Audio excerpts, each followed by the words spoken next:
The 2022 NBA free agency class is a bit underwhelming. There are your big names like Bradley Beal, Russell Westbrook, James Harden, and Kyrie Irving, but none of them are, at this moment, expected to leave their current teams. However, that doesn't mean that there aren't any interesting players at all up for new contracts this summer. I put together a list of 5 free agents that I find particularly interesting this offseason, as they're playing so well that they might be earning themselves a ton of money. There are no guarantees in NBA free agency, looking at you, 2021 Dennis Schroder and Andre Drummond. And if they do sign big contracts, they'll likely immediately be hated by their new or old fans because they'll be seen as overpaid and thus overrated. But regardless, money is money. So let's take a look at 5 guys that might be earning themselves some with their play so far this season. First up on the list is one of my favorite players to talk about right now, and that is Anthony Simmons of the Portland Trail Blazers. We covered him in a previous video, talked a little bit about how he is arguably one of the more underrated players in the league, someone that people weren't really talking about. And now in January, he has taken his game to an entirely different level, averaging over 27 a game, over 7 assists per game on really, really good efficiency as well. Of course, this is coming on the heels of no Damian Lillard being on the floor, no CJ McCollum being on the floor, but that might be the scenario that Portland is in for a lot of the rest of the year. Certainly Dame, it looks like, is going to be shut down soon, something that I advocated for in a recent video.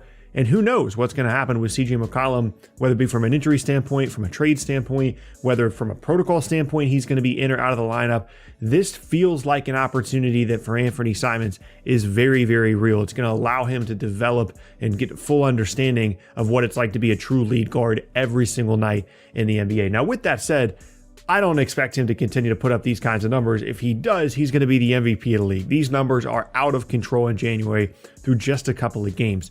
But when you start to think about not only his free agency, but also what the rest of his career is going to look like, it's really, really interesting. So first up, in terms of free agency, I don't think he's going to have any shortage of suitors. I think there are going to be some teams interested, but ultimately Portland is going to have the opportunity to retain him. And whether they decide to or not, and what number they decide to retain him on or not, comes down to their plans with Damian Lillard and CJ McCollum. It seems like Dame is someone that's going to stick around. It seems like CJ, up to this point at least, we don't know yet, according to the trade deadline, seems like he might stick around, which leaves Anthony Simmons, if he is this caliber of a player, a guy that can average 20 plus, as a relatively significant trade asset for Portland, a potential sign and trade scenario there to keep an eye on. But certainly with the way he's been playing, he's earning himself some money. In terms of like the future comparison and outlook for Anthony Simmons, I'm doing this for every single player just because it's fun. I have on the low end, taller Aaron Brooks. Anybody else remember Aaron Brooks? Guy that can really score off the bench, is not going to be able to guard super well for you, but is just a lights out scorer. But his career might be relatively short lived if that is who he ends up being. Or on the very, very, very high end, I said a more athletic, slightly worse skill wise version of CJ McCollum. I mean, this is pretty much how CJ's career started. It was a bit of a slow start. Then he got his opportunity and everything took off from there. We could be seeing a 2.0 version of that with Anthony Simmons, someone to keep an eye on as a free agent this offseason in Portland. Next up, Miles Bridges of the Charlotte Hornets, who is also a restricted free agent. Someone that if you were picking players out of his draft class that you really, really wanted to be good, Miles Bridges was near the top of the list. There were concerns with him in terms of his defensive upside, his wingspan. He does not have very long arms, but he is a crazy, crazy athlete. And as long as he was able to shoot the basketball well, he was going to have a good NBA career. And those things have all pretty much carried over to the league. He's not a crazy level defender because of his limited length, but when he's knocking down jump shots, he's a really good offensive player and an interesting piece moving forward for Charlotte. As you can see, averaging over 19 a game on the season as a whole, but that 3-point percentage number tells the entire story for Miles Bridges. In the beginning of the season, when his scoring average was way up, in October, he was averaging 37% in terms of shooting from the 3-point line. Now that number is all the way down under 32%. If he is a consistent 35, 36, 37, 38% 3-point shooter, he's going to have a long and productive NBA career. But his kind of trajectory, as well as a lot of other young players, especially wings around the league, is directly tied to how well he can shoot the basketball. It's certainly something he needs to improve. In terms of his future comparison, I have Kelly Oubre, another athletic wing, although has a better wingspan, that struggles with his jump shot at times, but when he is making shots is a really effective player. Or a way better version of, how about this one, Gerald Green. Gerald Green apparently trying to be back in the league, by the way.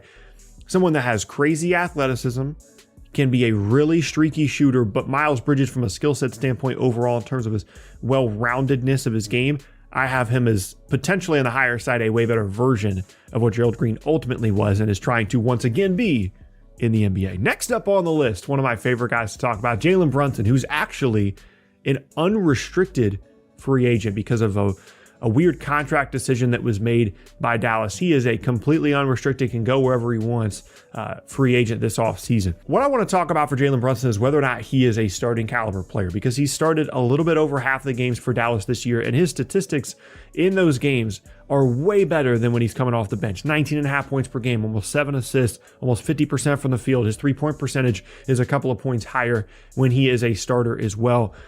And if this wasn't the most saturated position in the entire league, Jalen Brunson absolutely would be a starting caliber player. The problem is 6'2" point guards that aren't crazy efficient from the three-point line are not that difficult to come by. So ultimately, the starting positions in a league at that spot go to guys that have higher upside, that have more athleticism, that are way more high-level shooters.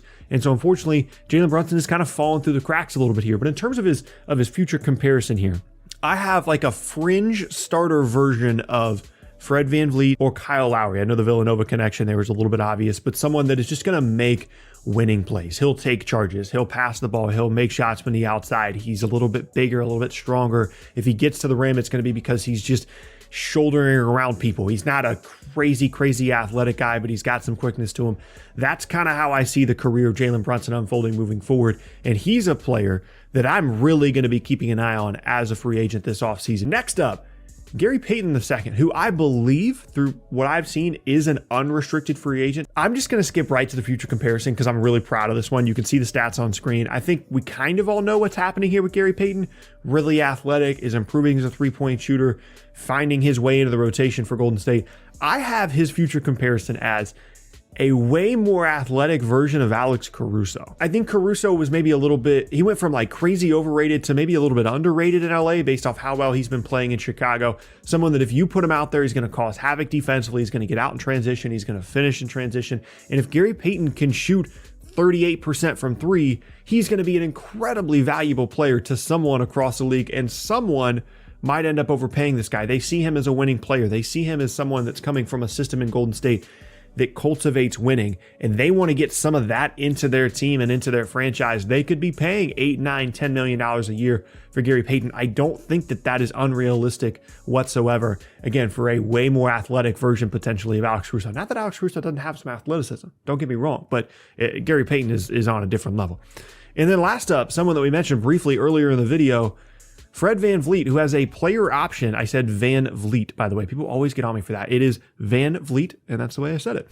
He has a player option for this offseason to be a 2022 free agent, and he is playing by far the best basketball of his career to this point. I mean, we're talking about 29 points per game, 6 assists per game, almost 50% from the field, 46% from three on like a crazy amount of attempts per game. That's just in January. And again, another future comparison that I'm kind of proud of here. What D'Angelo Russell was supposed to be. Like, no disrespect to D'Lo, he's having a fine season, made an all-star team.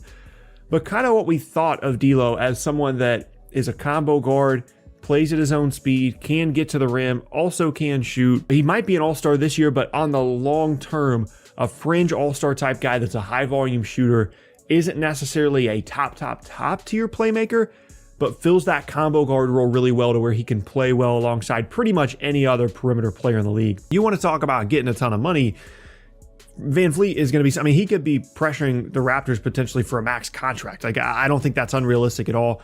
I think he should be heavily considered for the All-Star game, and as a result is probably going to be earning himself a pretty big payday this offseason. That is my list. I'm curious to see who you guys also would put on a list like this. Let me know down in the comment section below.